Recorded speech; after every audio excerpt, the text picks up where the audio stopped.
Hello students, कैसे हैं आप लोग। आई होप अच्छे से पढ़ रहे होंगे। पढ़ाई अब तक चालू कर दी होगी, एग्ज़ाम्स आ गए हैं, बिल्कुल नज़दीक है। एंड अपन को कोई बहाना नहीं मिलेगा। एट द एंड हम ये नहीं बोल पाएंगे कि कोरोना था या ये था, मैं घर से बाहर नहीं निकल पा रहा था, मेरे घर में पढ़ाई का माहौल नहीं था। All those things are up to you only. And कोई आपकी ये बात नहीं सुनने वाला। दैट्स वाई पढ़ो पढ़ो और खूब सारा पढ़ो। Will start with chapter number 12 today. I hope आपको दिख रहा होगा चैप्टर नंबर 12 क्या नाम है।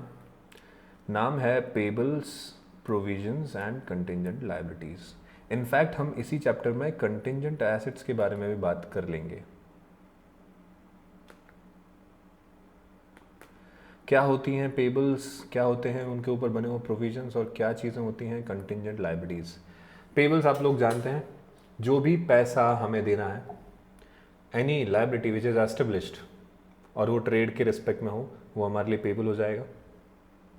वन बाय वन देख के चलते हैं।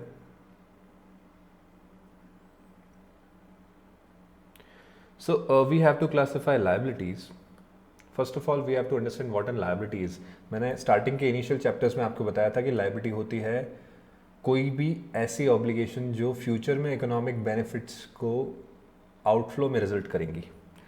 Obligation to transfer economic benefits as a result of past transaction, कि पास्ट में कुछ हुआ जिसकी वजह से फ्यूचर में देने पड़ेंगे, देना पड़ जाएगा, that is a liability. Past transactions या इवेंट्स की वजह से फ्यूचर में आने वाले ऑब्लिगेशंस जिनकी वजह से इकोनॉमिक बेनिफिट्स का ट्रांसफर होगा, आउटफ्लो होगा, उनको हम लायबिलिटीज बोलेंगे। इनके क्लासिफिकेशन आपने देखे हैं। करंट एंड नॉन करंट में हम क्लासिफाई कर सकते हैं लायबिलिटीज को। ऐसी लायबिलिटीज जो एक साल के अंदर अंदर, इन जनरल टर्म्स, ऐसी लायबिलिटी जो एक साल के अंदर अंदर आपको पूरी करनी है, जिनका आउटफ्लो एक साल के अंदर अंदर हो जाएगा, उनको हम बोलते हैं current liabilities. And non current liabilities are दोस्त जिनका आउटफ्लो एक साल के बाद होगा, बियॉन्ड 1 ईयर होगा। कभी कभी ऐसा हो सकता है कि सेम लायबिलिटी है लेकिन उसका कुछ पोर्शन करंट है एंड कुछ पोर्शन नॉन करंट है। जैसे एक लोन है, अब उस लोन की वो इंस्टॉलमेंट जो आपको इस साल पे करनी है, that becomes a current liability. लेकिन लोन की बाकी सारी इंस्टॉलमेंट जो इस साल नहीं पे करनी है, जो फ्यूचर में आने वाले सालों में पे करेंगे, that will become non current liability. You already know it. फिर बात करते हैं liabilities of uncertain timing and amount. जब मुझे पता है कि लायबिलिटी है, हाँ ये बात पता है, मुझे ये नहीं पता कि वो कब अराइज होगी, मतलब वो करंट है या नॉन करंट है, ये मुझे नहीं पता। और साथ में मुझे नहीं पता कि उस लायबिलिटी को पे ऑफ करने के लिए मेरे को कितना अमाउंट देना पड़ेगा। तो वो लायबिलिटीज मेरे लिए या तो प्रोविजन बन जाती हैं या कंटिजेंट लायबिलिटीज बन जाती हैं। जैसे इनकम टैक्स लायबिलिटी, आपको पता है इनकम टैक्स देना होगा, it is established, very well established की लायबिलिटी है, पर कब देना होगा मान लो वो भी आपको पता है कि साल खत्म हो जाएगा उसके बाद पे करना है। अमाउंट कितना है ये आपको अब तक नहीं पता, बिकॉज अब तक ईयर एंड हुआ नहीं है, आप अपने प्रॉफिट्स नहीं निकाल पाए हैं। तो भी ये एक लायबिलिटी है लेकिन अधूरी लायबिलिटी है। या तो ये प्रोविजन बनेगी या एक कंटिजेंट लायबिलिटी बनेगी। क्या बनेगी हम इसके बारे में आगे डिस्कस करने वाले हैं। सो लायबिलिटी का फिर से एक overview. Defined can be defined as present obligation arising from past events, settlement of which is expected to result in outflow किसका, of resources या economic benefits का। ऐसी प्रेजेंट ऑब्लिगेशन जो फ्यूचर में आउटफ्लो करा दे, फ्यूचर में आउटफ्लो करा दे economic benefits का, that will be a liability. IAS 37 बोलता है obligation must be capable of reliable measurement. अगर मैं उस लायबिलिटी को अच्छे से मेजर नहीं कर सकता तो मैं मेरे लिए एस्टेब्लिश करना, उसको लिखना, उसको बताना बहुत मुश्किल हो जाएगा। So it should be reliably measurable also. अच्छा, अब इसके बारे में थोड़ी सी कमाल की बातें IAS 37 के अंदर दे रखी हैं। Obligation may be either a legal और अ कंस्ट्रक्टिव ऑब्लिगेशन। क्या होती है लीगल ऑब्लिगेशन और क्या होती है कंस्ट्रक्टिव ऑब्लिगेशन, इसके बारे में बात करते हैं। जो लॉ में इन्फोर्सेबल है, a legal obligation is one enforceable by the operation of law. जैसे मैंने और आपने एक कॉन्ट्रैक्ट किया था, मैंने अपना पार्ट कर दिया, आपको अपना पार्ट करना है, that is your legally enforceable, that is a legally enforceable liability on you. अब बात करते हैं कंस्ट्रक्टिव लायबिलिटी की। एज सच कंस्ट्रक्टिव लायबिलिटी एक तरह से सिचुएशंस ऐसी हो गई हैं कि आपको वो लायबिलिटी लेनी ही पड़ेगी। ऐसी लायबिलिटीज को हम कंस्ट्रक्टिव लायबिलिटी या कंस्ट्रक्टिव ऑब्लिगेशन बोलते हैं। कंस्ट्रक्टिव ऑब्लिगेशन में be established by an entity having established और published policies and practices which create a valid expectation that policies or practices will be upheld। बड़ी टेक्निकल लैंग्वेज यूज हुई है। Example के तौर पे समझिए, मान लीजिए आपने खरीदा है आईफोन। आईफोन की पॉलिसीज में लिखा है कि अगर 1 साल के अंदर कुछ भी खराबी आती है तो पूरा का पूरा पीस रिप्लेस होगा। आपने ये पॉलिसी बना रखी है, मान लीजिए पब्लिश्ड पॉलिसी है, या आपने पास्ट में ऐसा कर रखा है कि कई बार आपने रिप्लेस किए हैं पूरे पूरे पीसेस, हमेशा ही किए हैं। तो एक एक्सपेक्टेशन बनी हुई है कस्टमर की, या तो एक्सपेक्टेशन बनी हो या आपकी पब्लिश्ड पॉलिसी हो और ऐसी प्रैक्टिसेस हो which creates a valid expectation, जिसकी वजह से मैं, जो कि एक नया कस्टमर था जिसने फिर से एक आईफोन खरीदा और उसका आईफोन खराब हो गया 6 महीने में, तो मेरी भी तो एक्सपेक्टेशन बनेगी कि उनके अगर आपने पीसेस रिन्यू किए, वापस से नया पीस दिया, उनको नया आईफोन दिया, मुझे भी दो। It is a valid expectation from my side, although it is not a legal liability but it becomes a constructive liability. Those policies और प्रैक्टिसेस विल बी अपहेल्ड। ये भी मेरे को एक एक्सपेक्टेशन है कि हाँ, आप अपनी जो पॉलिसी या आपकी प्रैक्टिस है वो आप पूरी करोगे, आप अपने वादे से मुकरोगे नहीं। तो ये आपके लिए, मतलब आईफोन कंपनी के लिए एक, मतलब एप्पल के लिए ये एक कंस्ट्रक्टिव लायबिलिटी हो जाएगी। नेक्स्ट बात करते हैं लायबिलिटीज का करंट एंड नॉन करंट का क्लासिफिकेशन मैंने आपको बता दिया। अगर लायबिलिटी ऐसी हैं जो पेबल है विद इन 12 मंथ्स, कब से? रिपोर्टिंग डेट से। रिपोर्टिंग डेट का मतलब होता है हमारी बैलेंस शीट डेट। आप बैलेंस शीट डेट के दिन, जैसे मान लीजिए आपका ईयर एंडिंग है 31 दिसंबर, तो 31 दिसंबर के दिन जज करो कि अगले 31 दिसंबर के पहले पहले कौन सी लायबिलिटीज पे करनी है। वो सारी आपकी करंट लायबिलिटीज हो जाएंगी बिकॉज वो 12 मंथ्स के अंदर पेबल हो रही हैं। जनरली क्या एग्जाम्पल इसका? पेबल्स मतलब जो आपने ट्रेड करते हुए किसी से उधार पे सामान खरीदा है, आप जनरली 12 महीने के अंदर उसका पेमेंट करेंगे। बैंक ओवरड्राफ्ट, बैंक 12 महीने तक नहीं रुकेगा आपसे बैंक ओवरड्राफ्ट का पैसा लेने के लिए, जल्दी ही रिकवर करेगा आपसे। अच्छा, जो आज की रिपोर्टिंग डेट मतलब 31 दिसंबर, अगले 31 दिसंबर तक भी नहीं, उसके बाद कभी पेबल हो, वो सारी हमारी लॉन्ग टर्म लायबिलिटीज या नॉन करंट लायबिलिटीज कहलाती हैं, which are payable more than 12 months after the reporting date. जैसे आपने बैंक से लोन लिया 5 साल का, तो रिपे आज नहीं करना, 5 साल बाद करना है, या उसकी एटलीस्ट 4 इंस्टॉलमेंट तो 1 साल तक रिपे नहीं करी, तो जितना 4 इंस्टॉलमेंट का अमाउंट है वो आपका नॉन करेंट, और जो एक इंस्टॉलमेंट इस साल पे करनी है दैट विल बी करेंट। सो इस तरह का classification current and non current का होता है। अब अपन आ जाते हैं मेन जो हमारा इस चैप्टर में कंटेंट है उसके ऊपर, payables, provisions and contingent liabilities के ऊपर। पहले ये समझिए कि हम लोग कभी भी परचेज करते हैं कैश में या क्रेडिट पर, तो हमारी एंट्रीज क्या होती है? मान लीजिए मैंने गुड्स परचेज करें तो entry will be purchase debit and cash credit. मैंने परचेज किया है और कैश मेरे यहाँ से जा रहा है। अगर यही उधार में होती तो परचेज तो डेबिट होता, लेकिन मैं पेबल को क्रेडिट कर देता। सिंपल। ट्रेड में जो मेरे को लायबिलिटी अराइज होने वाली है in the normal course of purchase and sale, in the normal course of purchase obviously, that will be my payables. If an entity makes a purchase of goods और services for cash, तो कोई लायबिलिटी नहीं है। If the purchase is made on credit, the entity will typically pay for goods 30, 60, whatever the time may be, following the receipt of goods, तब तक के लिए वो एक लायबिलिटी होगी। Applying the accrual concept, that purchase is recorded when the goods are delivered। जैसे ही मेरे पास goods आ गए हैं मैं उसको रिकॉर्ड तो कर लूंगा, भले ही मैंने अब तक उसका पेमेंट नहीं किया, लेकिन उसका जब तक मैं पेमेंट नहीं करूंगा तब तक वो मेरे लिए लायबिलिटी हो जाएगी। बाद में जब पेमेंट करूंगा तो मेरी वो लायबिलिटी खत्म हो जाएगी, पेबल्स डेबिट और कैश क्रेडिट।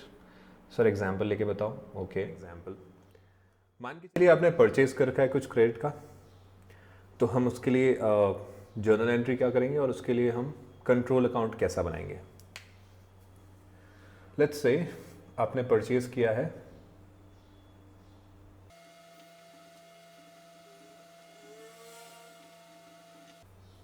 मान के चलिए 2 ट्रांजेक्शन्स हैं, दोनों का हम कैसे जर्नलाइज करेंगे मैं आपके लिए जर्नल यहाँ पे बना देता हूँ और फिर हम ट्रांजेक्शन्स बढ़ाते जाएंगे, मैं और आगे जर्नल बनाता रहूँगा आपके लिए। सो फर्स्ट ट्रांजेक्शन के लिए जर्नल बनेगा कुछ इस तरह से। हम क्योंकि 20,000 का कैश दे करके हम लोग परचेज कर रहे हैं तो डेबिट परचेज, और मुझे क्रेडिट करना पड़ेगा कैश को क्योंकि cash being an asset decrease हो रहा है। So debit purchase and credit cash करके हमारा ये ट्रांजैक्शन तो बहुत इजीली हो गया। सेकंड ट्रांजैक्शन परचेज एक्सपेंस है, डेबिट होगा बिल्कुल, और इस बार क्योंकि हम इसको क्रेडिट पे खरीद रहे हैं तो मैं किस अकाउंट को क्रेडिट करूं, that will B trade payables. Trade payables credit हो गया एंड परचेज डेबिट हो गया। हम दोनों के अमाउंट लिख देते हैं, first one was 20,000 and second one was 40,000। अब इस चीज को हम कंट्रोल अकाउंट में कैसे रिप्रेजेंट करेंगे,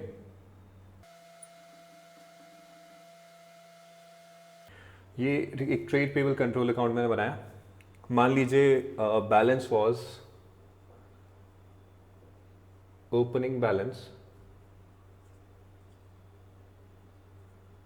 equals to $10,000 for trade payable account. तो ये ट्रेड पेबल का सबसे पहले ओपनिंग बैलेंस लिखूंगा, बैलेंस ब्रॉट डाउन के नाम से, amount will be 10,000, very easy.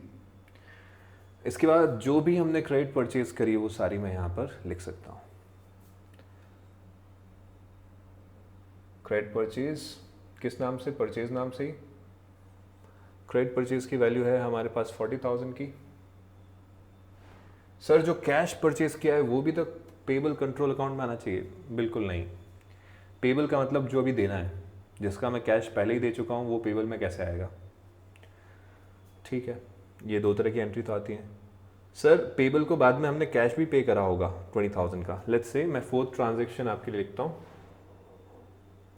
Sorry this was 40,000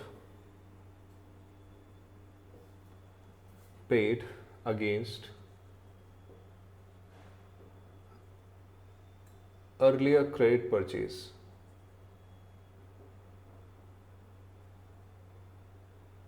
first of all इस ट्रांजैक्शन की एंट्री क्या करें, मैं फोर्थ ट्रांजैक्शन के लिए एंट्री करता हूं क्योंकि हमारे यहां से कैश जा रहा है तो कैश तो क्रेडिट होगा,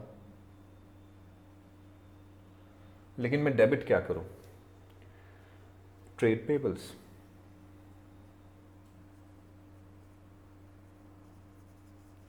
ट्रेड पेबल्स जो कि हमारी एक लायबिलिटी थी इन एंट्री नंबर 2, उसको हमने पे ऑफ कर दिया। तो ट्रेड पेबल्स को हमने डेबिट कर दिया। जब भी लायबिलिटी कम हो रही है तो मेरे को डेबिट करना है, और जब भी कोई एसेट कम हो रहा है तो मैं क्रेडिट कर दूंगा, इसलिए मैंने कैश को क्रेडिट कर दिया। सो ट्रेड पेबल्स को मैं डेबिट 40,000 से कर दूंगा और कैश को क्रेडिट कर दूंगा 40,000 से। डन। कैसे हम दिखाएंगे इसको कंट्रोल अकाउंट में, कंट्रोल अकाउंट में मैं डेबिट साइड में लिख दूंगा कैश, कैश पे कर रखा है हमने 40,000 का। तो इस तरह से हमारे पास बैलेंस आ जाएगा। कभी कभी गुड्स रिटर्न भी हो सकते हैं, मान लीजिए कुछ गुड्स रिटर्न भी हो गए, ये जो बैलेंस था उसमें से कुछ गुड्स रिटर्न हो गए। मान लीजिए फिफ्थ वाला पॉइंट में लिखता हूं, गुड्स रिटर्न्ड वर्थ $5,000, इसकी भी एंट्री करनी पड़ेगी। फिफ्थ एंट्री इज, जो कि फिफ्थ ट्रांजैक्शन के लिए है, क्योंकि गुड्स रिटर्न कर रहा हूँ तो एक तरह से ये परचेज रिटर्न है। परचेज रिटर्न के साथ साथ मैं ट्रेड पेबल्स को भी कम कर रहा हूँ। आप बोलेंगे सर ट्रेड पेबल्स तो इन ट्रांजेक्शन्स में दिखे नहीं, ज़रूरी नहीं है इसी साल का ट्रांजेक्शन हो सकता है ये प्रायर पीरियड का ट्रांजेक्शन हो। जो भी है मेरे पास ट्रेड पेबल ज़रूर से दिख रहा है। बैलेंसेस में देखिए आप 10,000 का बैलेंस है, नेट करके देखेंगे तो भी मेरे पास 10,000 एक्स्ट्रा है। सो ओवरऑल इस 10,000 में से 5,000 को मैं एक तरह से हटा रहा हूँ। ट्रेड पेबल्स को मेरे को फिर से डेबिट करना पड़ेगा।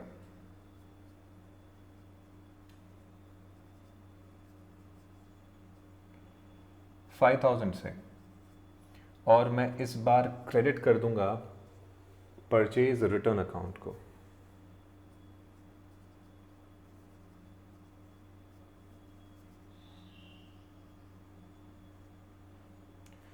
सो परचेज रिटर्न होता है वो भी हमारे पास ट्रेड पेबल कंट्रोल अकाउंट में आ जाता है।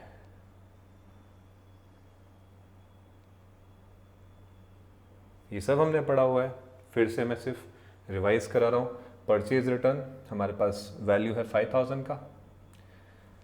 और क्या आ सकता है सर? कभी कभी कॉन्ट्रा हो सकता है। कॉन्ट्रा का मतलब कैंसिलेशन। सेम पर्सन हमारा डेटर है, सेम पर्सन हमारा क्रेडिटर भी है, मतलब सेम पर्सन हमारे लिए पेबल है और सेम हमारे लिए रिसीवेबल है। वही बंदे का अमाउंट मेरे पास एक तरफ रिसीवेबल में दिखता है, एक तरफ पेबल में दिखता है, तो मैं दोनों को कॉन्ट्रा कर सकता हूँ। वो कॉन्ट्रा कैसे करते हैं? जिसका जो नेचर है उसकी उल्टी एंट्री करके। जैसे ट्रेड पेबल्स का नेचर होता है क्रेडिट, ट्रेड पेबल्स का बैलेंस क्रेडिट आता है, उसे मुझे डेबिट करना पड़ेगा। ट्रेड रिसीवेबल का बैलेंस आता है डेबिट, उसे मैं क्रेडिट करना पड़ेगा। मतलब कभी अगर मैं कॉन्ट्रा फेस करता हूं तो मैं यहां लिखूंगा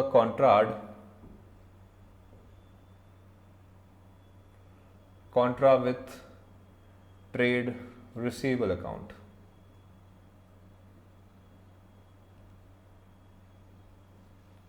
और जो भी अमाउंट यहां पे मेरा आना होगा वो आ जाएगा। एंड में मुझे बैलेंस करना पड़ेगा।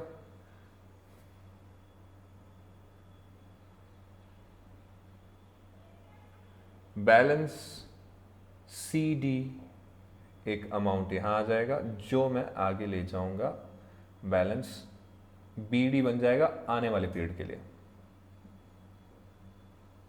बस यही सब था ट्रेड पेबल्स में। सो एग्जाम्पल से सारी चीज़ें क्लियर हो गई होंगी। आगे बढ़ते हैं। देखिए इस तरह का फॉर्मेट बनता है। I have already told you trade payables ledger control account. जो आपका बैलेंस है, ओपनिंग बैलेंस, वो यहाँ शो हो जाएगा। क्रेडिट परचेज, कैश पेड, अगर आपने कैश पे किया है तो कभी कभी डिस्काउंट मिलता है, डिस्काउंट वाला पॉइंट हमसे रह गया, पर कोई बात नहीं। यहाँ पे आप इसको अच्छे से समझदार हैं, जो भी अमाउंट का डिस्काउंट मिलेगा वो डेबिट साइड में दिख जाएगा। परचेज रिटर्न करा है तो भी दिख जाएगा, और कभी कभी हम कॉन्ट्रा करते हैं वो भी यहाँ पे हमको नज़र आ जाएगा। याद रखना कॉन्ट्रा हमेशा ट्रेड लेजर कंट्रोल अकाउंट में डेबिट साइड ही बनेगा हमेशा। ऐसे ही इसी चीज़ की entry trade receivable control account में क्रेडिट साइड में होगी हमेशा। क्लोजिंग बैलेंस, जिसको हम आगे कैरी फॉरवर्ड कर लेंगे। आई होप ये बहुत आराम से समझ में आया होगा। आगे बढ़ते हैं। हमें 4 चीज़ें पढ़नी थी: trade payables, provisions, contingent assets and contingent liabilities. Trade payables हमने अब तक कर लिया है। सेकंड हम जो स्टार्ट कर रहे हैं दैट इज प्रोविजंस। क्या होता है कि जब अमाउंट सर्टेन ना हो या टाइम सर्टेन ना हो या दोनों ही वाली सिचुएशन हो तो हम प्रोविजन बनाना पसंद करते हैं। फॉर एग्जाम्पल, आपके डेटर्स हैं, आपके ट्रेड रिसीवेबल्स हैं जो आपको पैसा देने वाले हैं, लेकिन आफ्टर अ वाइल आपको थोड़ा सा ऐसा लगता है कि यार इनमें से कुछ डेटर्स शायद पूरा पैसा नहीं दे पाएंगे। आपको ऐसा आज लगना चालू हो गया है, बट इस चीज़ की श्योरिटी आज ना होकर के हो सकता है 1 साल बाद, 2 साल बाद, अगले अकाउंटिंग पीरियड में हो। लेकिन सही ट्रू अकाउंटिंग क्या होगी कि मैं इस चीज़ की एंट्री इसी अकाउंटिंग पीरियड में कर लूँ। सर वैसा कैसे करेंगे? प्रोविजन बनाएंगे। So provision is an estimate in such a situation where getting the actual situation is difficult. आपको एक्चुअल अमाउंट नहीं पता या एक्चुअल टाइम नहीं पता तो क्या करो? प्रोविजन बना लो। मतलब 3 चीजें होती हैं। पहला, क्या लायबिलिटी है? हाँ। क्या लायबिलिटी का अमाउंट पता है? नहीं पता। क्या लायबिलिटी का टाइम पता है? नहीं पता। तो मैं प्रोविजन बनाऊंगा। या लायबिलिटी पता है, हाँ, लायबिलिटी का टाइम पता है, हाँ, लेकिन अमाउंट नहीं पता, या लायबिलिटी है ये पता है, लायबिलिटी का टाइम नहीं पता, अमाउंट कितना है ये पता है। मतलब या तो अमाउंट या टाइमिंग अगर मिसिंग है या दोनों ही मिसिंग है तो मैं प्रोविजन बनाऊंगा। एक चीज की श्योरिटी होनी चाहिए कि obligation will be there.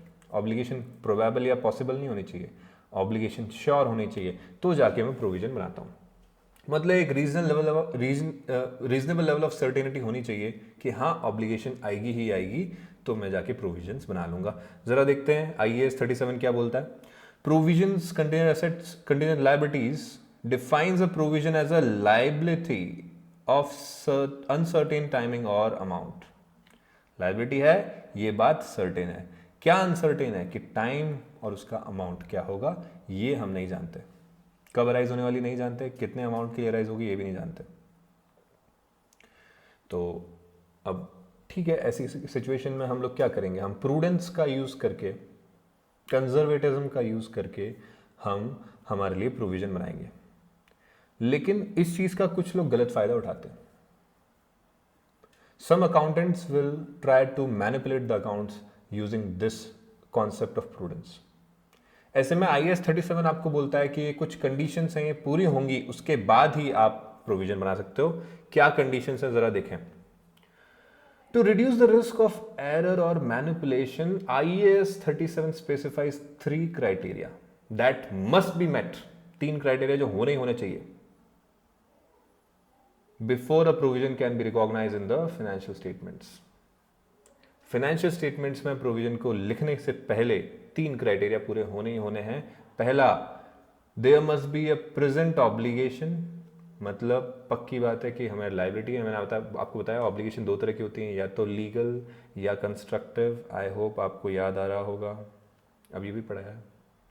That exist as a result of past event, मतलब प्रेजेंट ऑब्लिगेशन क्यों, पुराने कामों की वजह से। There will be a probable transfer of economic benefit, मतलब लॉस। इस पूरी सिचुएशन का मतलब क्या है कि लॉस हमें होगा ही होगा, पैसे हमारे यहां से जाएंगे या कोई बेनिफिट हमारे यहां से जाएगा।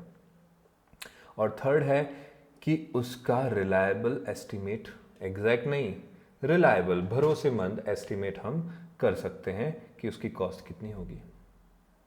तो ऐसा जो लोग मिस अप्रोप्रिएशन करना चाहेंगे उनके लिए ये लास्ट वाला पॉइंट इज योर चेक।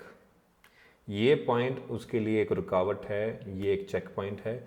ये वाला पॉइंट आपको मिस अप्रोप्रिएशन से बचाएगा। बाकी तो दोनों कंडीशंस नॉर्मल है, वेरी अंडरस्टैंडेबल हैं। ठीक है, आगे बढ़ते हैं। आई होप प्रोविजंस के बारे में आपको समझ में आ गया। तो सब प्रोविजंस बन गए, अब क्या करें, प्रोविजन के लिए एंट्री करनी पड़ती है। क्या एंट्री होगी, सी, प्रोविजन जिस भी एक्सपेंस के लिए बन रहा है आप उस एक्सपेंस को डेबिट करिए और क्रेडिट कर दीजिए प्रोविजन अकाउंट। बड़ा आसान है, जिस भी चीज़ के लिए प्रोविजन बन रहा है उसको एज एन एक्सपेंस डेबिट करके प्रोविजन को क्रेडिट कर दीजिए, आपका प्रोविजन बन गया। लेट्स से आपने प्रोविजन बनाया 10,000 का, तो बस बात खत्म। मतलब आपको लग रहा है कि 10,000 का नुकसान हो सकता है और आपने 10,000 का प्रोविजन बना लिया। ये प्रोविजन आप कितने टाइम के लिए बनाएंगे, इसी साल के लिए बना रहे हो या आगे आने वाले सालों के लिए भी हो सकता है, या कैसे भी हो सकता है, ये कैसे भी हो सकता है। तो provision can be short term as well as it can be long term. ठीक है सर, दूसरी बात, प्रोविजन शॉर्ट टर्म हो या लॉन्ग टर्म हो, हम जब भी हमारे साल का एंडिंग वाला डेट आएगा जिसको हम बोलते हैं रिपोर्टिंग डेट, तो रिपोर्टिंग डेट पे हम एस्टिमेट करेंगे। शॉर्ट टर्म के लिए तो हम ये एस्टिमेट करेंगे कि क्या ये एक्सटेंड होकर के लॉन्ग टर्म हो चुका है। लॉन्ग टर्म के लिए हम देखेंगे कि जो अमाउंट है वो ठीक है कि नहीं है, कहीं वो एक्सेस तो नहीं है या कहीं वो कम तो नहीं है। मतलब हमने जो प्रोविजन बनाया है इसको हम रिव्यू करेंगे कब, ऑन एवरी रिपोर्टिंग डेट। और हम हर रिपोर्टिंग डेट में इसको रिव्यू करने के बाद ये देखेंगे कि हमारे पास जो प्रोविजन है वो एक्स्ट्रा है, हो सकता है हमारे पास एक्सेस बना हुआ हो, या हो सकता है हमारे पास डेफिशिएंट हो, मतलब कम हो। एक्स्ट्रा है तो मैं एंट्री पास करूंगा, उल्टी एंट्री। जो ये एंट्री थी इसकी रिवर्स एंट्री, मतलब प्रोविजन को डेबिट कर दूंगा,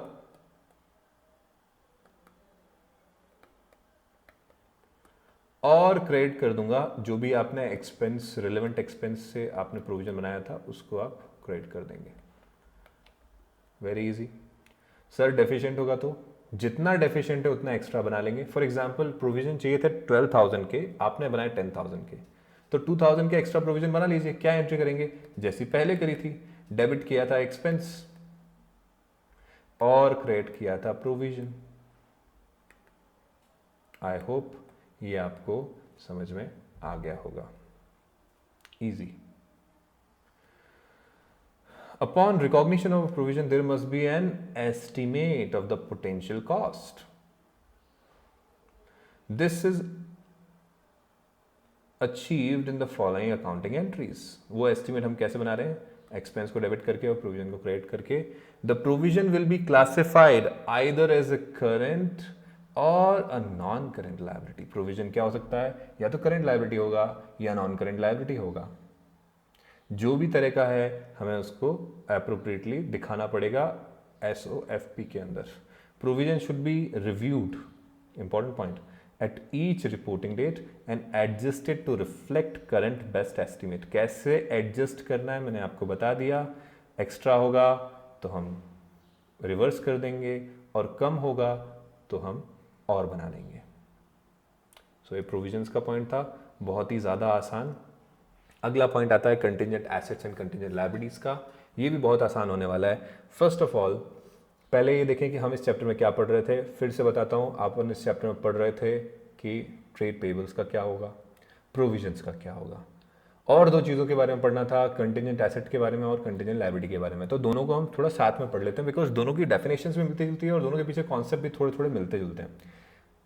लेकिन आप याद रखना, बिजनेस के लिए क्या चीज़ ज़्यादा अलर्ट करने वाली होगी, कंटिंजेंट एसेट या contingent liability? It should be a contingent liability. Contingent asset है तो हो सकता है हमको फ्यूचर में बेनिफिट हो जाए, लेकिन हम प्रूडेंस का कॉन्सेप्ट अपनाते हैं, फ्यूचर के बेनिफिट्स को उतने अच्छे से नहीं देखते जितना अच्छा हम फ्यूचर के कॉस्ट के लिए प्रोविजंस बनाते हैं, जिसको हम बोलने वाले हैं कंटिंजेंट लायबिलिटीज। सो कंटिंजेंट लायबिलिटी क्या होती है? It is not an established liability, it is a possible liability.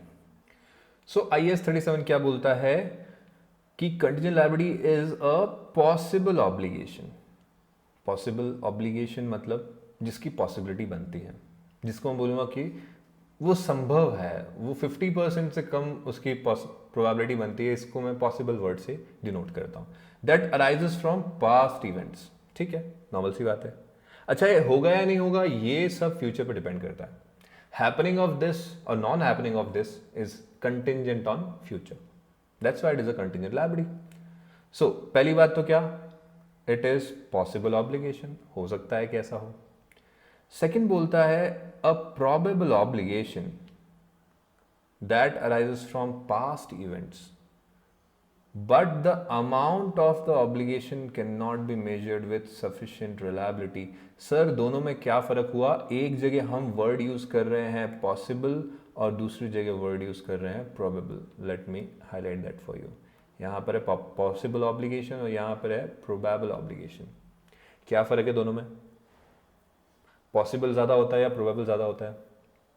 जिसके होने के चांसेस ज़्यादा हों उसे मैं बोलूँगा प्रोबेबल। जिसके होने के चांसेस काफ़ी हैं पर बहुत ज़्यादा नहीं है उसको मैं बोलूँगा पॉसिबल। सो पॉसिबल मतलब चांसेस लेस हैं, बट इसके साथ वो वाली लाइन नहीं जुड़ी हुई। कौन सी वाली? जो नीचे जुड़ी हुई है। कौन सी वाली? कि अमाउंट का यहां पर एस्टिमेट नहीं लगा पा रहे। मतलब फर्स्ट केस वो है जहां पे पॉसिबिलिटी थोड़ी कम है लेकिन amount can be established.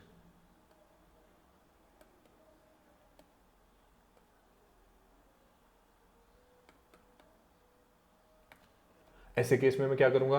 Contingent liability बोलूंगा। अच्छा, अमाउंट एस्टेब्लिश नहीं कर पा रहा लेकिन उसके चांसेस थोड़े ज्यादा हैं, जिसको मैं बोलता हूं प्रोबेबल। प्रोबेबल ऑब्लिगेशन है जो पास्ट के इवेंट्स की वजह से हुई है लेकिन amount of obligation can not be measure with sufficient reliability, लेकिन मैं अमाउंट पता नहीं कर सकता। मतलब दो केसेस हो गए, पहला केस श्योरिटी कम लेकिन अमाउंट तय है तो भी कंटीजेंट लायबिलिटी, दूसरा केस श्योरिटी ज्यादा लेकिन अमाउंट का पता नहीं लग रहा तो भी कंटीजेंट लायबिलिटी। सो आगे देखते हैं क्या बोलते हैं कंटीजेंट एसेट के बारे में। IAS 37 बोलता है कंटीजेंट एसेट के बारे में कि a possible asset that arises from the past events and whose existence will be confirmed only by occurrence or non-occurrence of one or more uncertain future events not wholly within the control of the entity। Future में किसी न किसी event के होने या ना होने से श्योर होगा कि वो हमारा एसेट है कि नहीं है, ऐसे एसेट को मैं बोलूंगा कंटिंजेंट एसेट।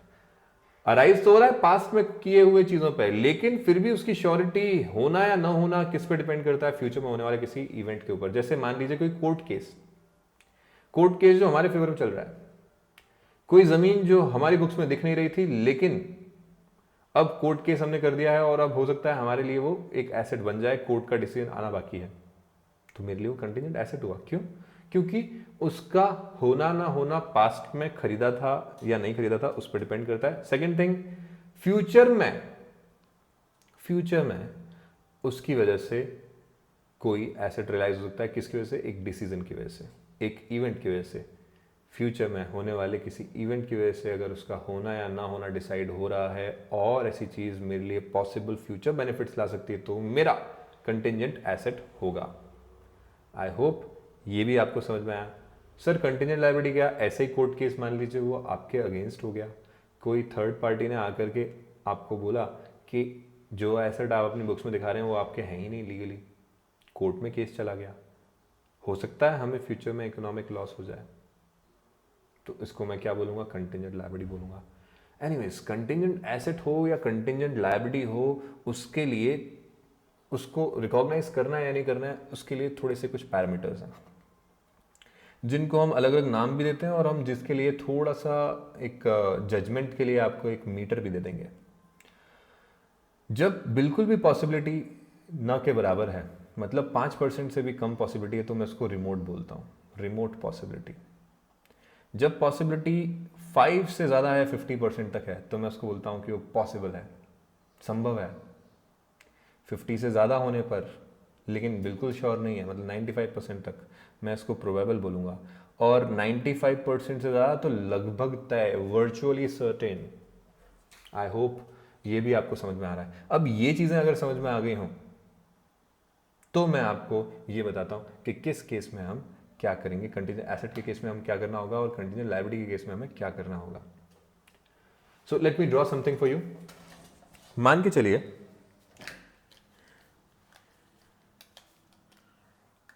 कि एक मीटर है, जैसे गाड़ी में स्पीडोमीटर होता है वैसे ही।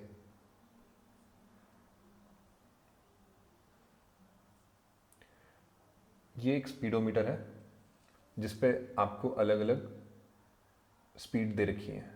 यहाँ पर 0 मान लीजिए, यहाँ पर 5, बीचों बीच 50, सबसे एक्सट्रीम पे 100, उससे थोड़ा पहले 95। और ये स्पीडोमीटर मान लीजिए कंटिंजेंट लायबिलिटी वाला।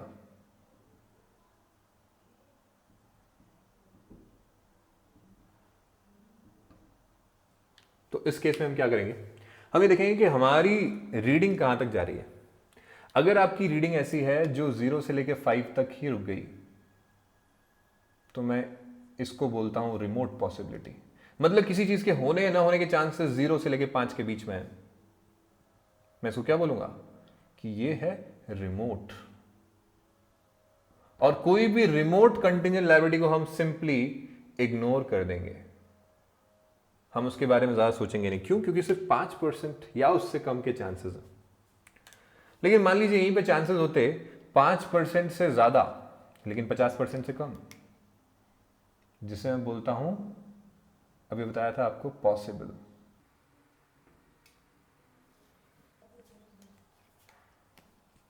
तो अगर कंटिंजेंट लायबिलिटी आपकी पॉसिबल है, मतलब उसकी जो श्योरिटी है वो 0 से लेकर 50 के बीच में है, तो मैं उसे डिस्क्लोज करूंगा, इसके लिए भी मैं प्रोविजन नहीं बनाऊंगा। क्यों? क्योंकि 50% से कम कम है, हो सकता है लेकिन कम है, अभी पॉसिबिलिटी इज वेरी लेस।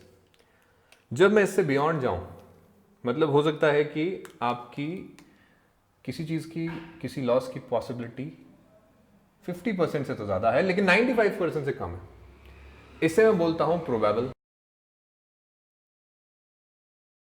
और अगर वो प्रोबेबल है तो यहां पर मुझे जरूर से जरूर इसका प्रोविजन बनाना पड़ेगा। इनफैक्ट 95 हो या 95 के बियॉन्ड हो, दोनों ही केसेस में मैं प्रोवाइड करूंगा। 95 के बियॉन्ड को मैं बोलता हूं वर्चुअली सर्टेन,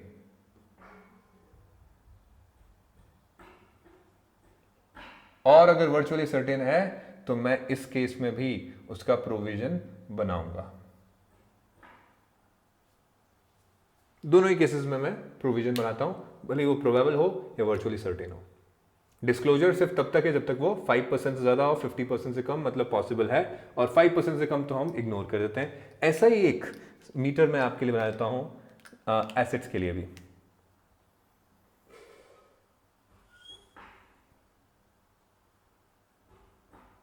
जीरो, 5, 50, 95 एंड 100, ये हमारा फिर से एक मीटर बन गया। मान के चलिए आपकी पॉसिबिलिटी 5% तक है, मतलब जिसको हम रिमोट, और इसको हम इग्नोर कर देंगे जैसे हमने कंटिजेंट लायबिलिटी से केस में किया था।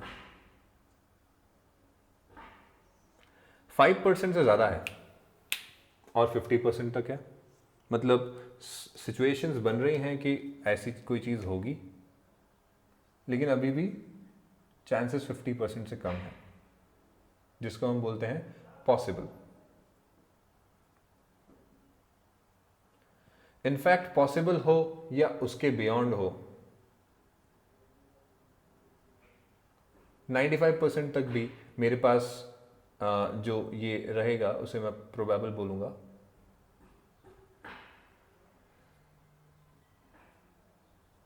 फाइव से ज़्यादा और 95 से कम, सबके लिए मैं सिर्फ और सिर्फ डिस्क्लोजर करूंगा।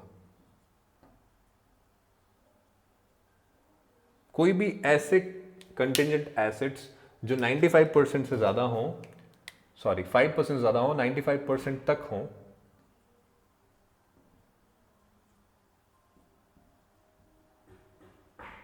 उन्हें मैं डिस्क्लोज करूंगा। भले ही वो प्रोबेबल हो, भले ही वो पॉसिबल हो, दोनों ही केसेस में मैं डिस्क्लोज करूंगा। डिस्क्लोजर विल बी देयर, दोनों का ही रिजल्ट डिस्क्लोजर है। और लास्ट, अगर 95% से भी ज्यादा की पॉसिबिलिटी है, जिसको मैं बोलूंगा कि वर्चुअली सर्टेन हम बोलते हैं, वर्चुअली सर्टेन होने पर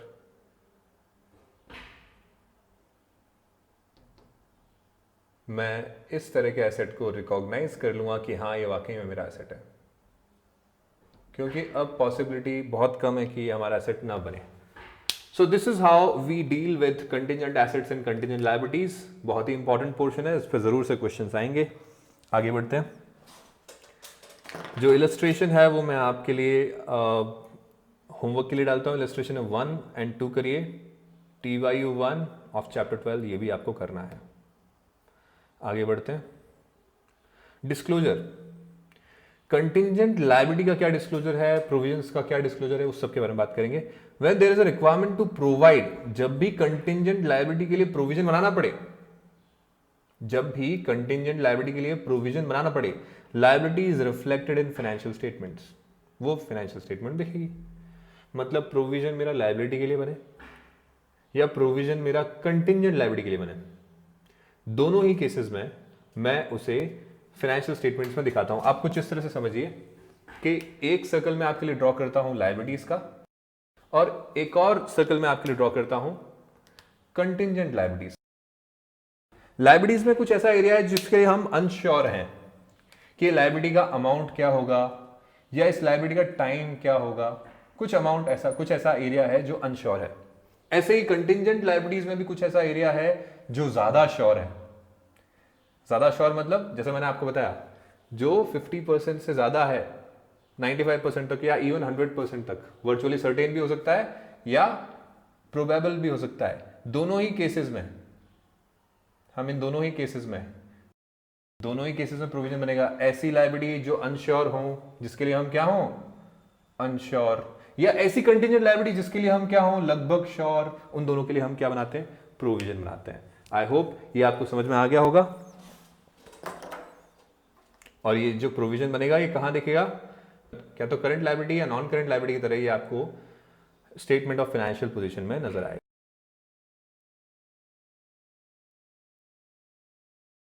the movement of a provision is recorded. Movement का मतलब आपने उसको बढ़ाया या आपने उसको कम किया, ये आपको फाइनेंशियल स्टेटमेंट में रिकॉर्ड करना पड़ेगा। जैसे आपका प्रोविजन 10,000 था, लेकिन अब आप उसको बढ़ा करके 12 करना चाहते हो, आपने 2,000 की एक्सपेंस की एंट्री भी कर दी, तो अब जब वो बढ़ चुका है तो बढ़ा हुआ फिगर हम दिखाएंगे स्टेटमेंट ऑफ फाइनेंशियल पोजीशन में। बोला है जब आप डिस्क्लोजर दे रहे हो नोट्स की तरह से। कब देते हैं हम डिस्क्लोजर नोट्स की तरह से? हम डिस्क्लोजर नोट्स की तरह से तब देते हैं जब कोई भी कंटिंजेंट एसेट अराइज हो रहा हो या कोई भी पॉसिबल कंटिंजेंट लायबिलिटी हो, हम दोनों को डिस्क्लोज करते हैं। Note should state the nature of contingency, भले ही एसेट है या लायबिलिटी है, उसका नेचर बताना पड़ेगा। कौन से अनसर्टेन फैक्टर्स हैं जिसकी वजह से फ्यूचर आउटकम इन्फ्लुएंस हो सकते हैं, and estimate of the financial effect, उसका मॉनेटरी इफेक्ट क्या हो सकता है। अच्छा, ये चीजें नहीं पता पड़ती हैं तो मत बताओ। अगर ये नहीं पता पड़ता कि उसका मॉनेटरी इफेक्ट कितना होगा तो मत डिस्क्लोज करिए, लेकिन अगर पता पड़ता है तो डिस्क्लोज करिए।